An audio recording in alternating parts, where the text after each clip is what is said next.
Енді сонымен бұның соңы немен аяқталады? Әлі осылай онлайн айтса бересіздер ма, жоқ әлде кәдімгідей бүкіл халықты жинап бір күшті кеш ұйымдастырасыздар? Біз негізі онлайн айтса береміз деп ойлағанбыз.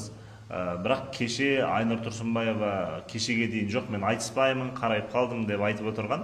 Біздің кешегі әніміз дәл бір 10-ға тиген сөз болды деймін. Ол кісінің бір намысын оятып, жатқан пілді піл ғана тұрғызады дейді ғой қазақ. Біздің сол сөзіміз ол кісінің намысын қайрады ма? Қытайда бриллиант сатып жатқан жерінен бүкіл кәсібін қойып, тұрысатын жерлерінде айтыңдар деп жазып жіберіпті. Бүгін неге менің телефон шулап жатыр десем, Айнұрдың сол сөзіне бола журналистер шулап жатыр екен да. Айнұр келе машинамен кездесем деп жатыр ғой деп. Қай жерде кездесесіңдер деп жатыр? Бәленбай жыл айтысты қойып кеткен Айнұрды қайтадан сахнаға шығарып алу де үлкен не болып тұр ғой енді. Біздікте ерлік болып тұр негізі.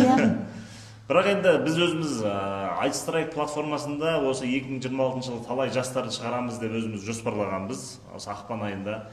Енді алып қойған күніміз де бар еді негізі. Сахнаны алып бекітіп айтысатын ақындарға дейін дайындап қойғанбыз. Қазір сол ақындардан кешірім сұрап, мына жерде біздің бітпей қалған әңгімеміз болып тұр үлкен буынмен. Осы жолы сахнаға біз шығайық деп 12 ақпан күні өзіміз бекітіп қойған жастардың айтысында өзіміз өнер көрсететін болдық. Егер Айнұр Тұрсынбаева кешегі пікірінен айнып қалмаса, қайтадан немесе жүрексініп қалмаса, 12 ақпан күні біз айтыстрайк платформасында күтеміз. Қанша деген қарт кісілер ғой енді, давление ұстап қалып, бірдеңе болып пен. Біраз жасқа келген, метаболизм дұрыс жүрмейді. Система алғатты система салдырып жатыр екен. Оңай емес енді, сіздер жассыздар, жастықпен ешнәрсе білінбейді. Үлкен кісілерге бұл оңай емес. 12 ақпан күні айтыстрайк платформасында біз күтеміз. Кездесіп сөйлескеніміз, кездесіп айтысқанымыз жақсы. Халық та осыны қалап отыр екен, күтіп отыр екен. 12 ақпан күні біз күтеміз. 12 ақпан күні Алматыда.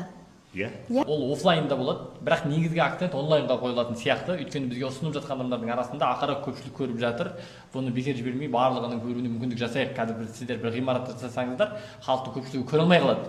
Сондықтан осы сіздерді қолдап жатқан, осы айтысты көргісі келіп жатқан барлығының қалауын орындап, бұл айтысты онлайн форматта, яғни тікелей эфирде өткізейік. Өздерің бір ғимаратты таңдап айтса беріңдер, бірақ негізгі көрерменнің барлығы онлайн болсын деген ұсыныс жасап жатыр. Біздің де көңілімізге сол қонып тұр. Негізі солай жасайтын шығармыз. Өйткені қазір осы туындаған дауға куә болған кісілердің барлығы оның түйіні немен шешілгендігіне өздері куә болу керек шығар деген ойға біз де тоқтап тұрмыз. Тамаша. Онда 12 ақпан күні бұл сұрапыл шайқасты бәріміз тамашалаймыз, иә? Егер қорқып қалмаса үлкендер. Қорқып қалмаса. Енді өте керемет, өте күшті, өте қызық. Білмеймін қандай құпиясы бар, бірақ көре бергім келеді, тыңдай бергім келеді. Сондай ұтымды ойлар. Көре бергім. Жоқ, шыны кереметті қандай сөз, солай ұйқастырып шығарып, соны жазу қаншама еңбек, иә?